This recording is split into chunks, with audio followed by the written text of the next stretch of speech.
Hey, this is Steven from Steven's Classic Garage, and welcome to another update video on the 1965 Mustang restoration, quote unquote. So, I wanted to show you guys kind of an update on what the panel looks like. I know you guys might be getting a little tired of the videos of the Rabbit. More of those to come, probably in another week or two. But again, the Mustang is my primary project. This kind of a project that I'm trying to get into operating condition so that I can start working on the Rabbit as my daily driver. But again, remember, through all this restoration and stuff, this car is a driver. It was never meant to be a show car. It's kind of something that I could learn on. You know, my first car build, right? So not supposed to be perfect. That was not what I was going for. So that being said, I wanted to show you guys kind of my progress with the dupli color paint job. Maybe I might even use that on that Rabbit there. Paint looks pretty good. So basically what I ended up doing, I did some cut and buff on it with very mixed results compared to the PPG on the dash. Definitely did not go as well as the dash did when I did the dash with the PPG Omni and the Keyway Clear from Transstar. That I did all manually, but then again I rubbed through about 3 or 4 times. I was just learning. So this one I was trying to do power, which I have this buffer that I bought from Harbor Freight. It's orbital buffer, I think 1100 orbits per minute or whatever. And that guy with a cloth like this one, this is actually the one I took off of this and I put it on this other buffer. Something like that. It's just not enough power on the orbital to really have that aggression. It's really more of a tool to use on polishing because it just does not have the grunt of horsepower or amps times volts. It just doesn't really have the power in general to have that cut, to really cut down on the panel itself, to really take out those scratches. Another thing is I could probably go to 2500 grit instead of 2000. That will also make it not take as long, but what I'm thinking is I'm probably just gonna do it by hand. As you can see, I mean I got rid of that pattern. So remember that pattern, that kind of checkered pattern? I was able to get that out, but I was not able to get out the orange peel. But as you see, like here, I can't barely even see it anymore.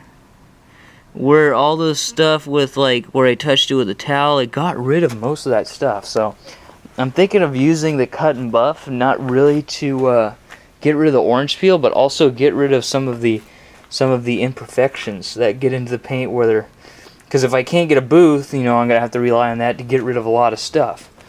I mean, from back here, I mean the paint looks amazing. I mean I can see the swirl marks and stuff from when I'm wiping it down with this towel. Obviously, the reason why I'm wiping it down with this towel is I'm going to respray it.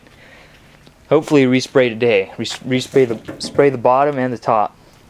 That is basically assuming that I decide that today that I am going to go with the paint shop material, and that I am going to go that way instead of spending about $1,000, $600, $700 for the PPG Omni, and also house paint Euro from Finish Masters.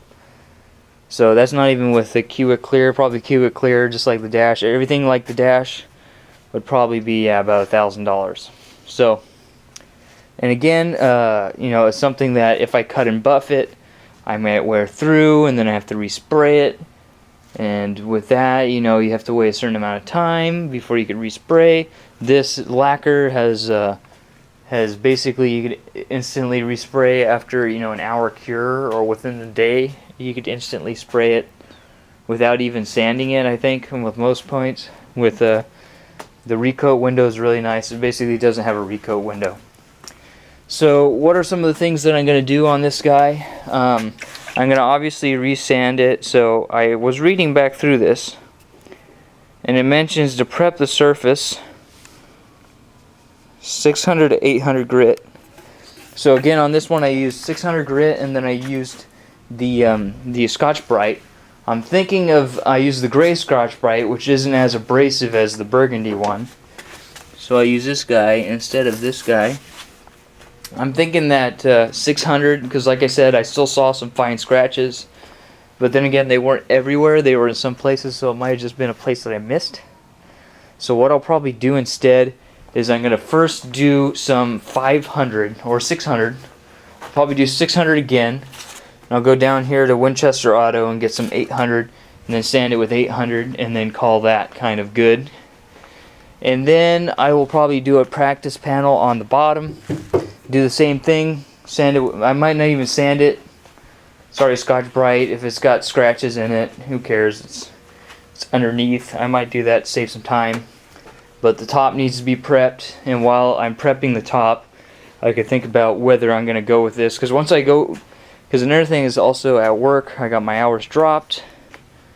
I got 8 hours dropped. I'm not making a lot of money right now. Kind of finances are kind of on the rocks. And if I don't get this job, am I going to go all in on business, on my own business? If that's the case, I'm going to be sitting on my finances for the next 6 months after college at least, or next year maybe for the business, or until I find another job. So a lot of things are kind of in the wind right now, and this is a big transition point, and I need this car to be done. Even though I have that car to drive, I need this car to be done so I can figure out what I'm going to do with it, because it can't stay here forever. And if I move out, then I have to deal with that as well as where I'm going to store it. You know, am I going to store it at the shop? What am I going to do? And the other thing that's kind of really towards this is I do really like this color. I mean, it's kind of a little orange to me, but I kind of had an idea for the name for this guy. I was going to call it the Dragon Lady. So have the burgundy, have the dragon something, I don't know. Have the burgundy here and the burgundy on the car, and then black vinyl top, and then kind of have this this kind of dragon lady looking type thing or something. It'll look kind of cool. It kind of look like a dragon sort of. And I do like that it has flake in it. Most of the stuff that I was going to get from Omni is flat, no metallic. So I think to begin with, it was going to cost about $1,000 to do a paint job on this guy.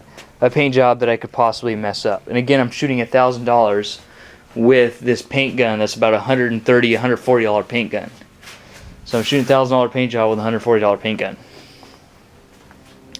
And really, it's a driver. It's going to get nicks. It's going to get all that kind of jazz going on. It's probably, if anything, it's going to be on there for a year, 2 years, 3 years. Or if I sell it until the next driver paints it whatever color.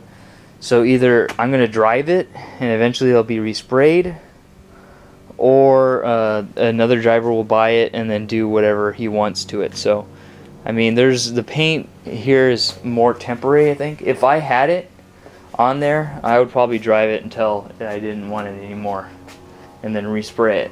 But overall, I plan on keeping it this color and maybe even spraying the trunk with it because it's so cheap, and also spraying the inside of the doors to match kind of with the dash, that black, jet black from Omni, these guys. And I'm sure I would be saving money over Omni, because Omni's like, you know, Omni's probably $200 and something for just that, just for a quart of it. But again, it doesn't thin out as much as this. So this is a quart sprayable. The other one is a quart, and then I think you reduce it by 2, so it's like half a gallon sprayable. That's another thing, is that with that $1,000 you get 2 gallons sprayable instead of with this. But with this, it's $25 for a quart. And then also I've seen some online where it's like $16, $14 per can of this stuff. And if I buy it in big enough bulk, I might be able to get a discount on shipping it. So that's probably what I'll do if I go with this. I'll spray the rest of this can on this panel and the underneath, and on the hood here, and then I'll probably shoot 2 or 3 coats underneath, and on the hood, spray it underneath, spray it on top, and then by then probably be done for today. Or I might just spray that one panel and then maybe spray the other one tomorrow in here. But that's kind of the plan going forward. And then buy that in bulk, buy 8 of those or whatever, and still spend under $100. $100 for color and $100 for a clear coat. So you're talking, I'm saving $800. I'm spraying about the cost of the gun, which to me, I mean, that seems fair, because like what, most paint shops starting have like $400, $500 guns. So this is just kind of my thoughts. So I'm going to begin sanding this guy outside. Don't want to sand it in here because this is where I'm going to respray.